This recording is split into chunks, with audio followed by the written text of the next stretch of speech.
Hello and welcome everyone. आज हम पढ़ने जा रहे हैं साहिब के बारे में, जो कि लॉस्ट स्प्रिंग चैप्टर का एक बहुत ही इंटरेस्टिंग एंड इम्पोर्टेंट कैरेक्टर है, जो कि अनीस जंग द्वारा लिखी गई famous book Lost Spring Stories of Stolen Childhood से लिया गया है। कुछ लोग उम्र से पहले ही बड़े हो जाते हैं और कभी भी अपना बचपन जी ही नहीं पाते हैं।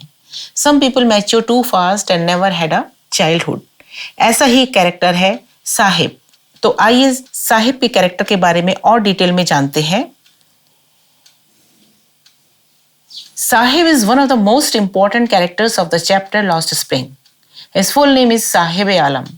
He is a ragpicker who lives in Simapuri at the outskirts of Delhi. His parents migrated from Bangladesh and settled down in Simapuri. He has some qualities which make him unique. Sahib एक lost spring chapter का एक बहुत ही interesting और important character है। उसका पूरा नाम साहिब आलम है।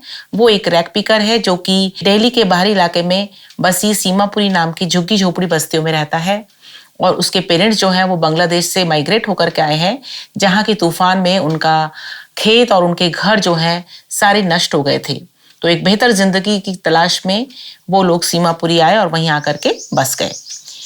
He has some qualities which make him unique. Sahib के कैरेक्टर में कुछ विशेषताएं हैं जो कि उसे दूसरे बच्चों से अलग करती हैं, उसको यूनिक बनाती हैं। तो आइए एक एक करके देखते हैं उसके कैरेक्टर की कुछ क्वालिटीज को और एक और उसका डिटेल को फिर से एक बार जानते हैं। उसका introduction. A poor rag picker, Saheb is a poor boy who lives in a dirty narrow lanes of Seemapuri. He is one of the army of barefoot boys. They can be seen scrounging for the gold in the garbage.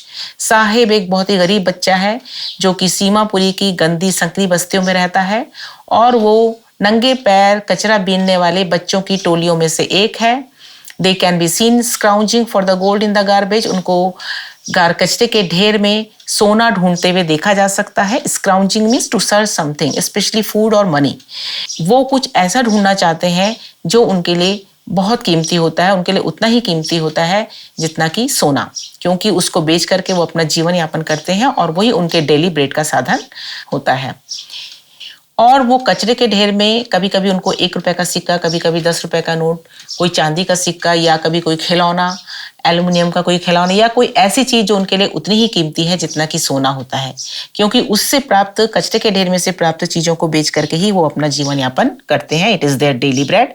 He does not have good clothes and shoes to wear. He longs for better living. उसके पास ना अच्छे कपड़े हैं और ना ही अच्छे जूते हैं पहनने के लिए, लेकिन वो एक बेटर लिविंग, एक अच्छे जीवन की कामना करता है। लॉन्ग्स माने डिजायर करना, विश करना। Now we come to the next point of his character.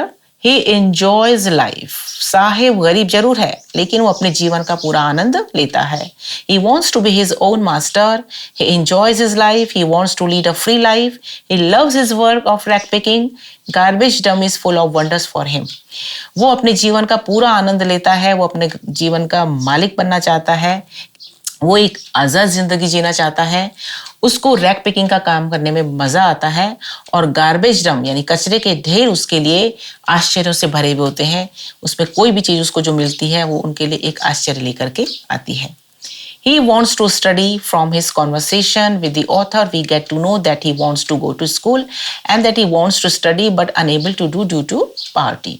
वो पढ़ना भी चाहता है, लेकिन ये हमें कैसे पता चलता है कि पढ़ना चाहता है? चैप्टर के स्टार्टिंग में हम देखते हैं कि वो लेखिका से बातें कर रहा है और उन दोनों के कॉन्वर्सेशन से, उनकी बातचीत से हमको ये पता चलता है कि वो स्कूल जाना चाहता है, वो पढ़ना चाहता है, लेकिन अपनी गरीबी के कारण वो ये सब नहीं कर पाता है। Now we come to the next quality of his character, loves tennis. उसको टेनिस से बड़ा प्यार है। Whenever he gets time, he watches people playing tennis. He also wants to play tennis, though the game of tennis is out of his reach.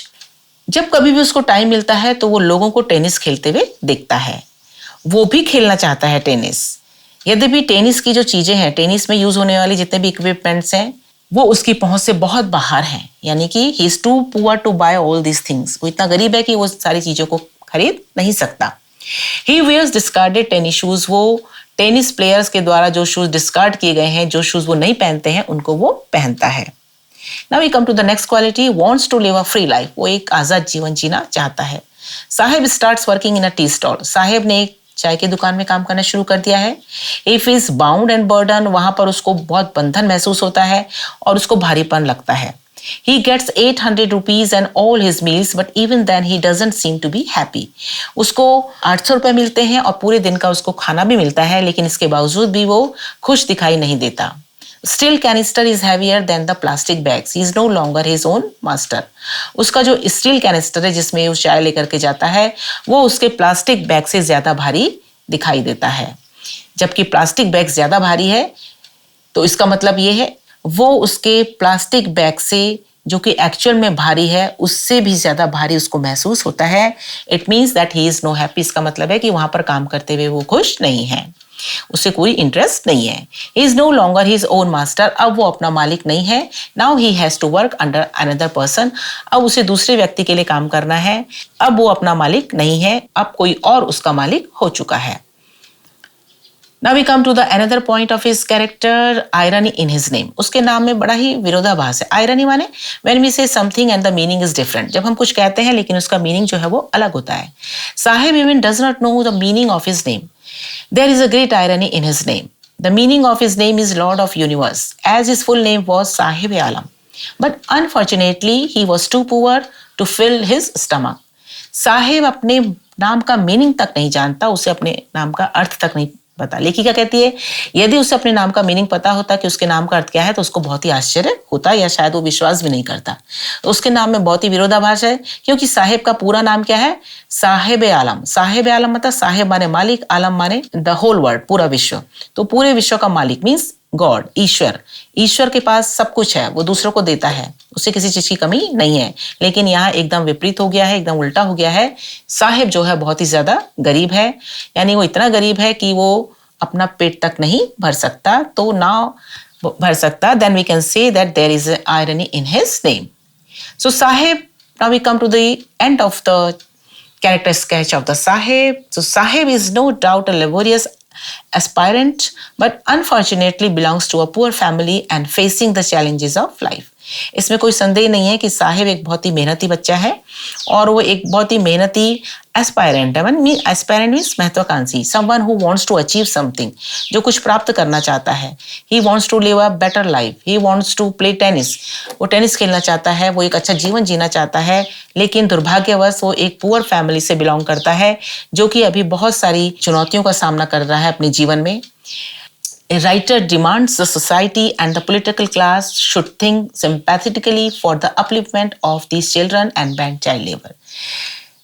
इस साहिब के character के माध्यम से जो राइटर है, जो लेखक है, यानी अनीस जंग हमको ये कहना चाहती हैं, ये संदेश देती हैं कि समाज और पॉलिटिकल क्लास को, समाज और जितने भी हमारे जनप्रतिनिधि हैं, उनको बड़ी सहानुभूति पूर्वक इन लोगों के बारे में, इनके उत्थान के बारे में, इन बच्चों के बेटरमेंट के बारे में सोचना चाहिए. और जो चाइल्ड लेबर है, जो बाल श्रम है, उसको बैन कर देना चाहिए और कोशिश करनी चाहिए कि छोटे बच्चे जो हैं इन कार्यों को, इस तरह के जोखिम भरे काम ना करें.